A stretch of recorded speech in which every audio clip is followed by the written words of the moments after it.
Hola, ¿qué tal? Y bienvenidos a Solo son historias. Hoy te traigo la historia de una gran mujer que, aunque perdida con el pasar del tiempo y seguramente bajo las arenas de la historia, llegó a mí su nombre hace muchos años, curiosamente en una clase de matemáticas.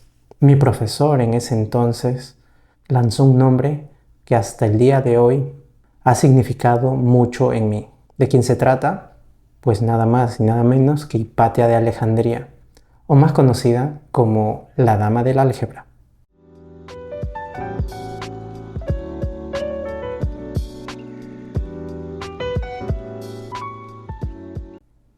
Hipatia nació en Alejandría en los años 350 y 370 después de Cristo. Recordemos que en Alejandría se encontraba ese monumental lugar, ese foco de conocimiento que albergaba la historia, compilaba los saberes de la humanidad.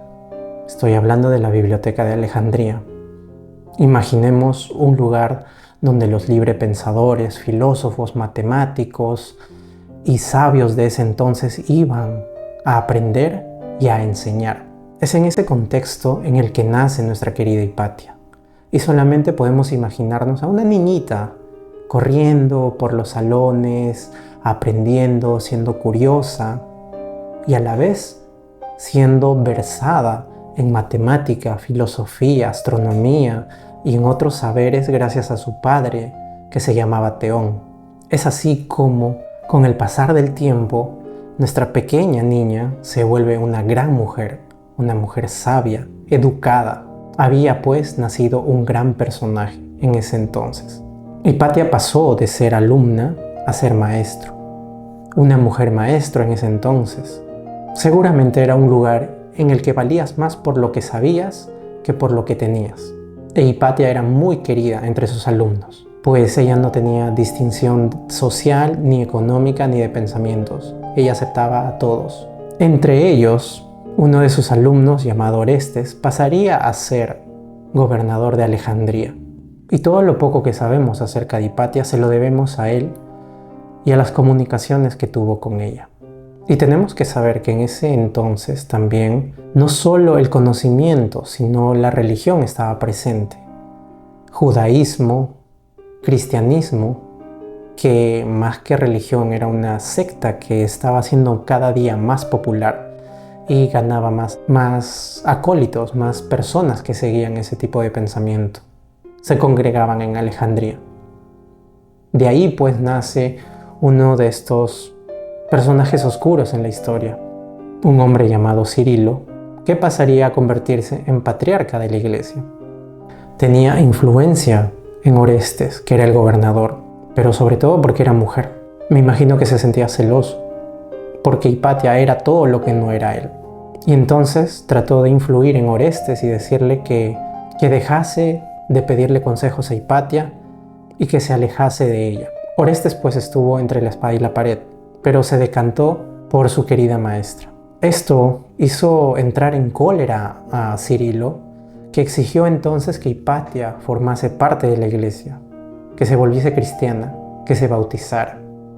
Y adivinen qué, Hipatia no se doblegó, no se bautizó, sino que prefirió seguir viviendo su vida como la había vivido hasta ese momento, siendo libre, estudiando, enseñando y aprendiendo cada día cosas nuevas, tratando de explicarse el mundo a través del conocimiento y no por lo que le decía alguien.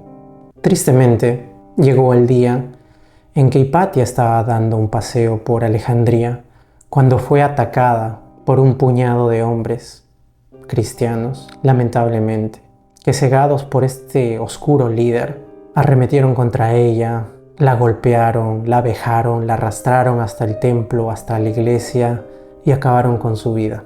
Pudieron haber acabado con su vida, pero nunca con su legado, nunca con su nombre. Entre los aportes que tuvo Hipatia con la humanidad, lamentablemente son escasos.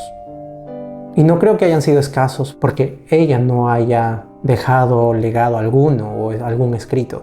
Estoy convencido de que trataron de destruir todo eso. pero por lo poco que quedó tenemos evidencias que aportó a la filosofía, a la explicación del movimiento de los astros, al estudio de la geometría euclidiana junto con su padre, y sabemos que algo que la atraía mucho eran las formas cónicas en el universo. Así pues, Hipatia nos muestra que a pesar de que haya una corriente que trate de obligarnos a ser, a pensar de cierta manera, porque es la moda, porque es algo pasajero, debemos ser como nosotros somos, debemos vivir nuestra vida como la queremos vivir. Yo creo que ese es el más grande aporte que Hipatia pudo habernos legado, el no someterse, sino ser ella misma siempre. Estoy seguro que allá donde esté, Hipatia nos está regalando en este momento una sonrisa porque estamos hablando de ella, y que también sigue estudiando y también estoy seguro que sigue aprendiendo allá donde esté, viendo el universo, viendo las estrellas y siendo feliz. Muchas gracias por acompañarme en este episodio y recuerda que estas solo son historias.